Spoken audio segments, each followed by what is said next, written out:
Before we begin, a quick note about how this episode was created.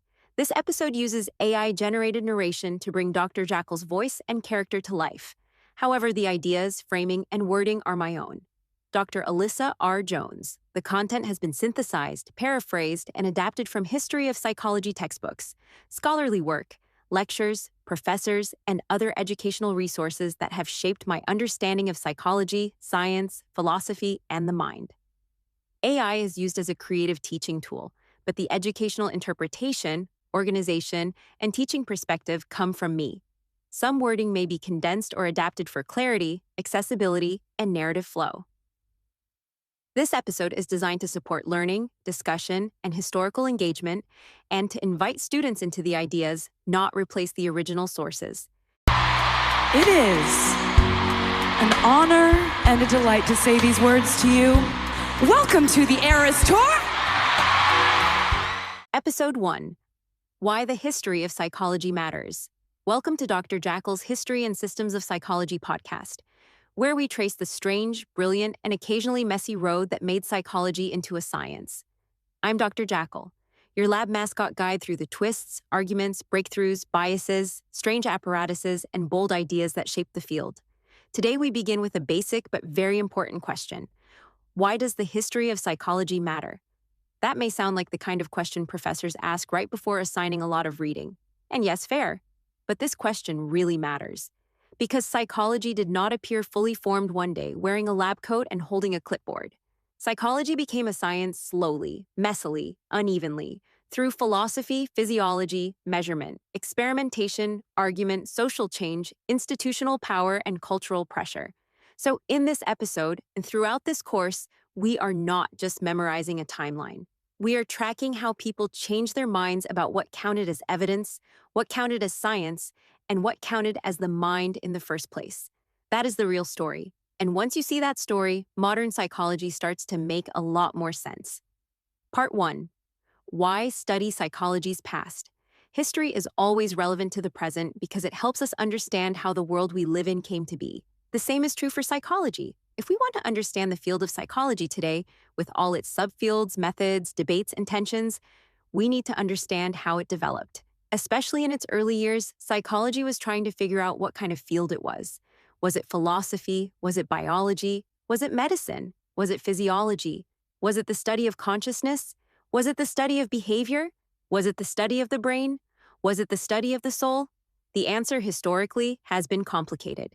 And honestly, it still is. That is one reason the history of psychology has been taught as a college course for more than a century. The history of psychology has been offered as a college course since 1911, which tells us something important. Psychologists have long recognized that understanding the field requires understanding its development. Psychology also has a rich archival history. The archives of the history of American psychology contain the world's largest collection of materials from psychology's past. We are talking about tens of thousands of books, photographs, films, audio and video recordings, letters, manuscripts, lecture notes, testing devices, and pieces of laboratory equipment. That matters because psychology is not just a set of theories floating around in textbooks. It is a human field. It has people, institutions, tools, mistakes, arguments, ambitions, exclusions, breakthroughs, and unfinished questions. The American Psychological Association, or APA, was founded in 1892, and it also has its own historical archives related to the organization and its members. So psychology has not only a scientific history, but also an institutional history, and those two things are deeply connected. Part 2. Psychology is not one simple thing. One reason history matters is that psychology does not have one single definition that all psychologists agree on. That can be frustrating, especially when you are first learning the field. Some psychologists study conscious thought. Some study unconscious processes. Some study overt behavior. Some study the brain and nervous system. Some study social interaction. Some study development across the lifespan. Some study emotion, personality, memory, perception, language, trauma, culture, therapy, decision-making, or biological processes. So when someone asks, "What is psychology?" the answer depends partly on who you ask, when you ask, and what kind of psychology they practice. Broadly speaking, psychology is concerned with human nature, behavior, and mental processes. But at its core, modern psychology uses scientific methods to answer questions about those topics. That scientific commitment is important, but the field itself is broad, very broad. Sometimes psychology can feel chaotic because its subfields do not always fit together neatly. It can be hard to tell where one intellectual tradition ends and another begins. That is exactly why history helps. The history of psychology gives us a way to integrate the field. It lets us see relationships among ideas that might otherwise seem disconnected. It shows us how one theory responded to another. It shows us why certain questions became important at certain times.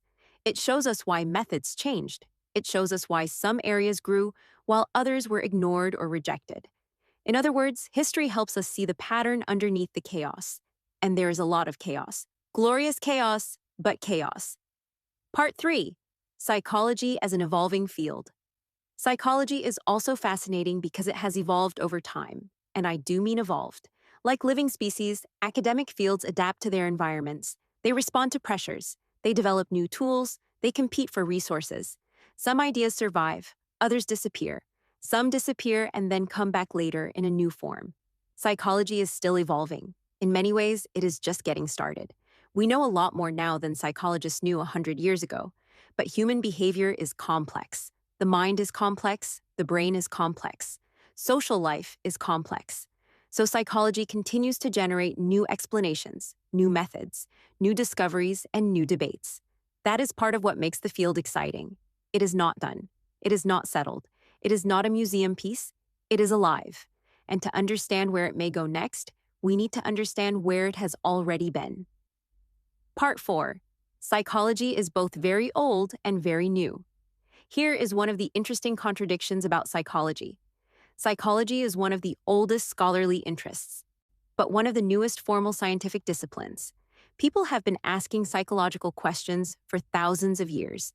During the 5th century BCE, Greek philosophers such as Plato and Aristotle were already asking questions that sound deeply psychological. What is knowledge? What is memory? What is perception? What is the relationship between the body and the soul? How do people learn? What makes a person virtuous? What is human nature? Those questions did not begin in a psychology department. They began in philosophy, and the questions themselves are ancient. The formal discipline of psychology, however, is relatively young. Modern psychology began roughly 200 years ago, as it separated from philosophy and physiology and became its own field of study. That separation matters. Before modern psychology, philosophers studied human nature mainly through speculation, intuition, logic, observation, and generalization from experience. That does not mean their ideas were useless. Far from it. Many philosophical questions still shape psychology today. But the methods were different. Modern psychology developed its own identity by adopting methods associated with the natural sciences: careful observation, experimentation, measurement, and systematic evidence. That shift is one of the central themes of the course. The questions about human nature stayed similar. The methods for answering them changed dramatically. That is how psychology moved from philosophy towards science. Part 5. Psychology finds its scientific identity. The biological and physical sciences had become successful by using tools and methods to study physical nature. Psychology eventually learned to do something similar with human nature. Instead of relying only on speculation or intuition, psychologists began using carefully controlled observation and experimentation. That is what helped psychology distinguish itself from its philosophical roots. Objective methods became the backbone of the field. Psychology's story is partly the story of developing tools, techniques, and methods that could make the study of mental life and behavior more precise and more objective. This does not mean psychology became perfectly objective. No science is perfectly objective because scientists are human beings working within cultures, institutions, assumptions, and historical moments. But the aspiration toward objectivity became central. Psychologists began asking, how can we measure this? How can we observe this? How can we test this? How can we reduce bias? How can we compare explanations? How can we verify findings? That is the scientific identity psychology gradually built. And that identity was inherited from both philosophy and physiology. Philosophy gave psychology its questions. Physiology gave psychology many of its methods and biological assumptions. Together, those traditions helped create the conditions for modern psychology. That is why we cannot fully understand psychology without understanding the philosophical and physiological work of the 17th, 18th, and 19th centuries. Part 6. Studying history is different from doing psychology. Now we need to make an important distinction. Studying the history of psychology is not the same as doing psychological research. The methods are different, the evidence is different, the limits are different. The term historiography refers to the techniques and principles used in historical research. Historians use data to reconstruct lives, events, eras, institutions, and intellectual movements. But historical data are not gathered the same way scientific data are gathered. In psychology, researchers can often create or reconstruct situations to collect behavioral data. A psychologist might design an experiment, manipulate variables, measure responses, analyze results statistically, and then have other researchers attempt to replicate the findings. For example, a psychologist might ask, does stress impair memory? Does sleep affect learning? Does confidence predict accuracy? Does a particular therapy reduce symptoms?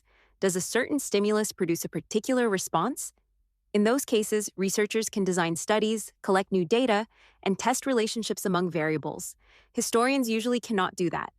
A historian cannot recreate the founding of the APA and randomly assign some psychologists to attend and others not to attend. A historian cannot rerun the 19th century. Very inconvenient, honestly. Instead, historians work with traces of the past: letters, diaries, manuscripts, laboratory notes, published books, photographs, institutional records, equipment, lecture notes, newspaper accounts, personal documents. Historical research is detective work, and the evidence is often incomplete. Part 7. The problem of historical evidence. Historical data are often fragmentary. Sometimes all we have are pieces of documents, partial diaries, scattered letters, or records that survived by accident. And we do not always know how accurate those records are. Some materials may be incomplete, some may be biased, some may have been altered, some may have been deliberately destroyed, some may have been hidden to protect reputations, some may have been translated poorly, some may have been stolen. So when we study the history of psychology, we are not simply reading a perfect record of what happened. We are interpreting evidence, and that evidence can change. A single newly discovered letter, manuscript, or laboratory notebook can alter what historians thought they knew. There are several examples of this. John B. Watson, one of the founders of behaviorism, reportedly burned many of his papers, meaning that some historical evidence about his work and life is gone forever.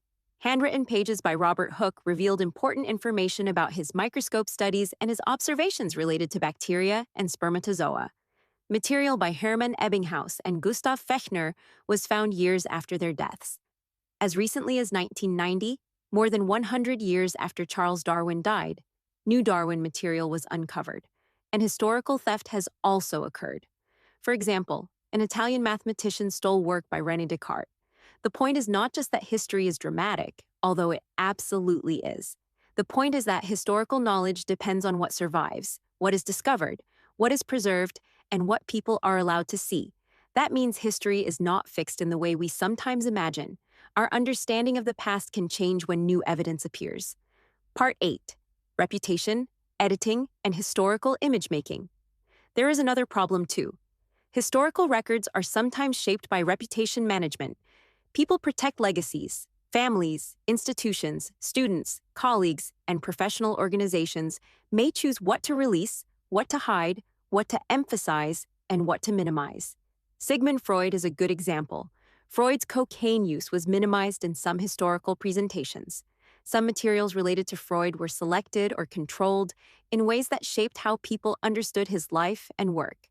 In fact, some Freud documents have been restricted for long periods, making it difficult to form a complete impression of him. Carl Jung's historical image was also shaped by selective editing and presentation. Favorable materials were often emphasized to protect or enhance his reputation. Wolfgang Köhler, and one of the founders of Gestalt psychology, also benefited from the careful selection of papers that presented a favorable profile of him. This does not mean we should throw away the history of psychology. It means we should read it critically. Historical figures are not marble statues. They are people. They had ideas, ambitions, biases, limitations, conflicts, mistakes, and social contexts. To study history well, we have to ask not only what happened, We also have to ask, who preserved this record? Who edited it? Who benefited from this version of the story? Who was left out? What evidence is missing? What reputation is being protected? That is where history becomes much more interesting and much more honest. Part 9. Translation Problems. Translation creates another challenge in historical research. Many important works in psychology and philosophy were originally written in languages other than English. When those works are translated, meanings can shift. Sometimes distortions are introduced deliberately. Sometimes they are introduced accidentally through carelessness. And sometimes the problem is not carelessness at all. It is just that words do not map perfectly from one language to another. This is especially important with German because many foundational psychological and psychoanalytic works were written in German. Freud is again a useful example. Many of the famous terms associated with Freud were translated into English in ways that do not fully capture what he meant. For example, Freud's original German terms were often more ordinary and less technical sounding than the English translations made them appear. This can change how readers understand the theory. Translation does not just carry words across languages, it carries assumptions. It can make an idea sound more scientific, more mysterious, more rigid, or more dramatic than it originally was. So when studying historical texts, we have to consider translation carefully. We also have to consider the source. Who wrote the document? What was their goal? What was their relationship to the person or idea being described? Were they biased? Were they defending someone? Were they attacking someone? Were they writing for the public, for students, for colleagues, or for themselves? Because of these problems, historians often consult multiple sources when trying to understand controversial events or figures. That is a good habit for psychology generally. One source is rarely enough. One perspective is rarely enough. History teaches us to triangulate. Part 10. The Zeitgeist. Now we get to one of the coolest and most important concepts in this entire course. Zeitgeist. Zeitgeist means the intellectual and cultural spirit of the times. It refers to the broader social, economic, political, cultural, and intellectual forces that shape what people think, value, study, ignore, accept, or reject. And this is one of the most important ideas I want you to carry through the course. Psychology did not develop in a vacuum. No field does. Every field of knowledge exists inside a larger culture. That means psychology has always been shaped by the world around it. Wars, economic opportunities, discrimination, technology, religion, politics, social movements, institutions, and cultural anxieties all shape what questions psychologists ask and what answers they are willing to accept. The zeitgeist affects what counts as a good question. It affects what methods seem legitimate. It affects who gets admitted to graduate school. It affects whose ideas are published. It affects whose work is remembered. It affects whose work is ignored until much later. So when we ask why psychology developed the way it did, we cannot only look at individual geniuses. We also have to look at the historical environment that made some ideas possible and others nearly impossible. Part 11. Contextual forces in psychology. 3 major contextual forces are especially important in the history of psychology: economic opportunity, the world wars, and discrimination. Let's start with economic opportunity. Fields grow when there are jobs, funding, institutions, and practical needs. Psychology expanded partly because societies found uses for psychological knowledge. Testing, education, military selection, clinical work, industrial work, advertising, therapy, and research all created opportunities for psychology to grow. The world wars also had an enormous impact. War created urgent practical problems. How do we select soldiers? How do we assess intelligence? How do we treat trauma? How do we understand propaganda? How do we study leadership, obedience, stress, perception, and human performance?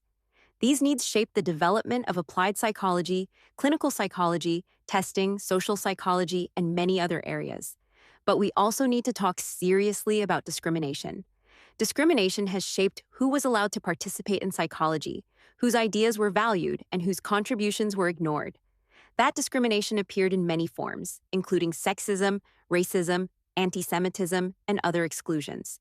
Many women were denied admission to graduate programs or faculty positions. When women did secure academic positions, they were often paid less, denied promotion, denied tenure, or excluded from full participation in university life. Some schools did not even allow women to use the cafeteria or library. Even the APA was initially hesitant to include women fully.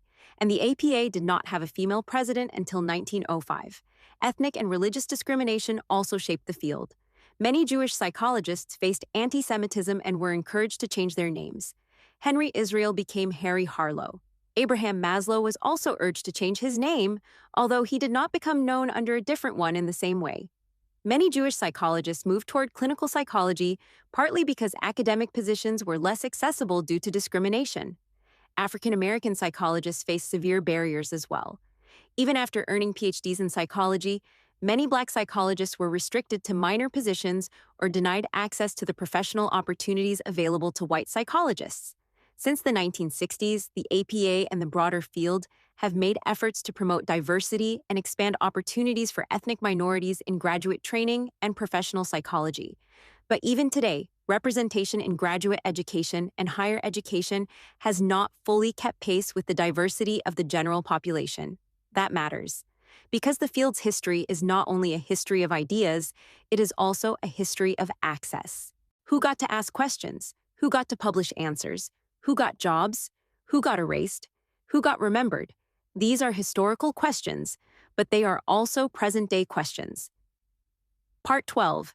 Personalistic Theory of Scientific History. Now let's talk about two different ways of explaining scientific history. The first is called the personalistic theory of scientific history. This approach focuses on the achievements and contributions of specific individuals. In this view, progress happens because extraordinary people make it happen. The personalistic view emphasizes the will, charisma, intelligence, creativity, or courage of unique individuals. From this perspective, we might say there would be no psychoanalysis without Freud, no behaviorism without Watson, no evolutionary theory without Darwin, no structuralism without Wundt and Titchener, no Gestalt psychology without Wertheimer, Kohler, and Kafka. This approach is appealing because stories about individuals are compelling. People are easier to remember than systems. Names are easier to put on exam questions than complicated social forces. But the personalistic view has limitations. Many people who made important contributions were not recognized during their lifetimes. Some were ignored because their ideas were too unorthodox. Some were excluded because of race, gender, religion, class, nationality, or institutional politics. Some were simply working before the world was ready to understand them. That brings us back to the zeitgeist. Even brilliant ideas may not be accepted if the spirit of the time is not ready for them. A discovery can be delayed, ignored, suppressed, or misunderstood if it does not fit the prevailing assumptions of the era. So individuals matter, but timing matters too. Part 13, Naturalistic Theory of Scientific History. The second approach is the naturalistic theory of scientific history. This view suggests that the times make the person. In other words, an idea becomes influential not simply because one brilliant individual had it, but because the historical moment was ready for it. The zeitgeist must be receptive. The field must have the right tools, questions, methods, institutions, and cultural pressures. This theory helps explain why similar discoveries are often made by multiple people at roughly the same time. This is called simultaneous discovery. Examples include calculus, logarithms, sunspots, and the conversion of energy. In each case, more than one person reached similar discoveries around the same period. Why? Because the intellectual conditions were ready, the necessary tools, problems, and assumptions were already in place. The same thing happens in psychology.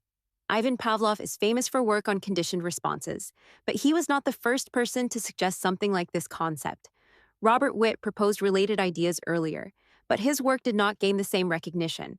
Part of the reason is that the intellectual environment was not yet ready to elevate that idea in the way it later elevated Pavlov's work. This is the key point. The zeitgeist can have an inhibiting or delaying effect. It can open doors, but it can also keep doors closed. It can make one idea famous and another invisible. So when we study the history of psychology, we need both theories. The personalistic approach reminds us that individuals matter. The naturalistic approach reminds us that individuals work within historical conditions.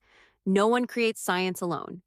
Oh, by the way, since the zeitgeist is such an important character in psychology's story, don't be surprised if it swings by the lab from time to time. I told it we would be discussing its influence, and it wants to meet you guys. Wait a minute. Maybe that's it now. Hi, I was told someone needed the spirit of the era. Did production call you? This is actually a very understandable mix-up. I told them to tell the Zeitgeist I was recording today. Ugh, why does this keep happening? They mix us up all the time. Well, Taylor, you did name your tour the Eras Tour after all. I told you that would get confusing. You are a cultural phenomenon, so of course people are going to start assuming you are the Zeitgeist. Honestly, that's fair. Oh well, sorry to bother you. I'll come back on a day that isn't, well, day one. Happy learning, everyone. Right. As I was saying before Taylor Swift interrupted, the Zeitgeist is not one person, even a very famous one. It refers to the larger cultural atmosphere that shapes what a field can see, say, measure, and believe at a particular historical moment. Part 14. The Zeitgeist shapes what psychology studies. The zeitgeist does not only affect who becomes famous, it also affects what psychologists study. It shapes methods of investigation. It shapes theoretical language. It shapes which questions seem respectable. It shapes which topics get dismissed. It shapes what counts as evidence. It even shapes how psychologists define psychology itself. Consciousness is a perfect example. In the early years of psychology, consciousness was central. Then, in the early 20th century, behaviorism pushed consciousness out of the center of the field. Psychology was sometimes described as having lost its mind because it shifted away from subjective consciousness and toward observable behavior. Consciousness did not disappear forever. It returned later, especially with cognitive psychology, neuroscience, and renewed interest in subjective experience. Today, consciousness is again a serious topic of psychological and scientific study. That return may reflect a broader shift in the current zeitgeist. We live in an era shaped by digital technology, social fragmentation, sustainability concerns, political and economic instability, and renewed interest in meaning, embodiment, spirituality, psychedelics, and subjective experience. Some people describe the current cultural era as metamodern, meaning it moves between skepticism and sincerity, science and meaning, irony and hope, technology and spirituality. You can see this in popular culture. There is renewed interest in astrology, manifestation, witchcraft, psychedelic research, mindfulness, spirituality, and alternative meaning systems, even as algorithms, artificial intelligence, and digital technology shape more and more of daily life. That tension matters. Psychology responds to cultural tensions. So if the field today is more open to studying consciousness, spirituality, psychedelics, embodiment, awe, meaning, and subjective experience, that is not random. It reflects the questions our current era is asking. The zeitgeist shapes the field, always has, always will. Part 15. Psychology as evolution. One way to think about all this is through an evolutionary analogy. A science exists in an environment. That environment includes cultural values, technology, politics, funding, institutions, social movements, available methods, and dominant assumptions. The field adapts to that environment. Some ideas survive because they fit the environment well. Others disappear because the environment is hostile to them. Some ideas go dormant and return later when conditions change. Psychology evolves within the environment of the zeitgeist. But this does not mean individuals do not matter. They do. The best way to understand history is to hold both truths at once. Individuals shape the field. The field shapes individuals. The zeitgeist shapes what becomes possible. That is why studying psychology historically requires more than memorizing names. We need to consider ideas, people, evidence, institutions, social forces, and the larger cultural environment. That is where the story becomes richer. Part 16. What is a school of thought? Before we wrap up, there is one more concept you need for this course: school of thought. A school of thought is a group of people who share a general perspective, set of assumptions, methods, and intellectual commitments. In psychology, schools of thought are often associated with particular leaders, places, institutions, journals, laboratories, or movements. Examples include structuralism, functionalism, behaviorism, Gestalt psychology, psychoanalysis, humanistic psychology, and cognitive psychology. One major characteristic of psychology's history is the emergence, decline, and replacement of various schools of thought. A school rises because it offers a compelling way to define psychology and study psychological questions. Then, over time, critics point out its weaknesses. A new school emerges in response. That school becomes influential. Then it too is criticized, and the cycle continues. Psychology's history is full of these movements. Each one tries to solve problems left behind by the last one. Part 17. Kuhn Paradigms and Psychology's Fragmentation. This brings us to Thomas Kuhn. Kuhn wrote The Structure of Scientific Revolutions, a famous work about how sciences change over time. He argued that mature sciences often operate under a paradigm. A paradigm is a shared framework that defines the field's assumptions, methods, questions, and standards of evidence. In a paradigmatic science, researchers may disagree, but they share a broad framework for what the field is doing. When a field is divided into competing schools of thought, it is often described as pre-paradigmatic.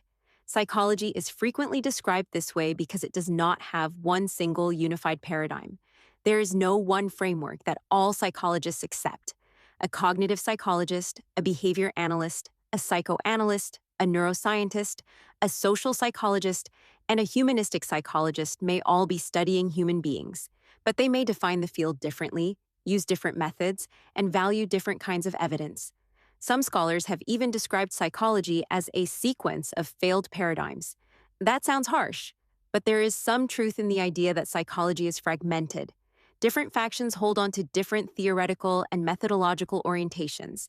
Some focus on behavior, some focus on cognition, some focus on biology, some focus on culture, some focus on unconscious processes, some focus on subjective experience, some focus on measurement and prediction, some focus on meaning and interpretation. This fragmentation can be frustrating, but it also makes psychology exciting, because human beings are not simple. A single framework may not be enough. Part 18. Why schools rise and fall. When older systems develop weaknesses, new schools of thought often emerge by criticizing them. They say, your definition of psychology is too narrow. Your methods are flawed. Your theory ignores something important. Your assumptions are outdated. Your explanation does not account for the evidence. That criticism creates movement. It creates energy. A new school forms around a new promise. But eventually, every school faces its own limits. One way to put it is this: success can destroy vigor. A movement is often most energetic when it has something to oppose. Once it becomes dominant, it may lose some of that urgency. It may become rigid. It may stop asking the hard questions that made it powerful in the first place.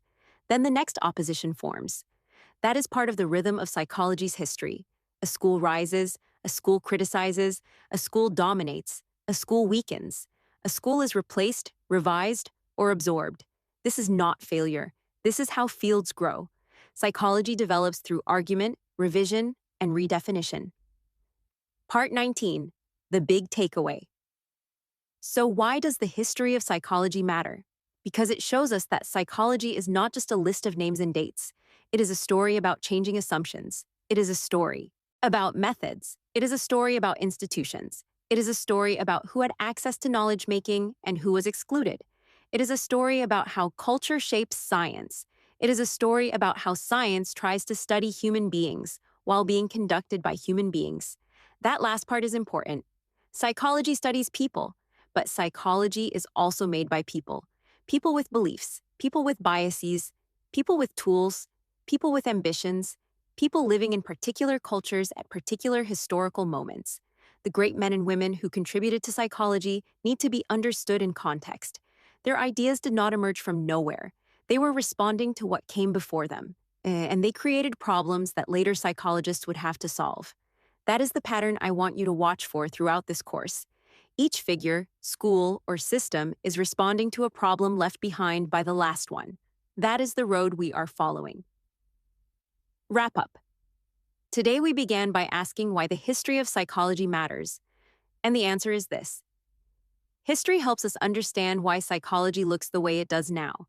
It helps us see why the field is fragmented, why methods matter, why evidence changes, why certain people became famous, why others were ignored, why culture shapes science, why psychology keeps reinventing itself.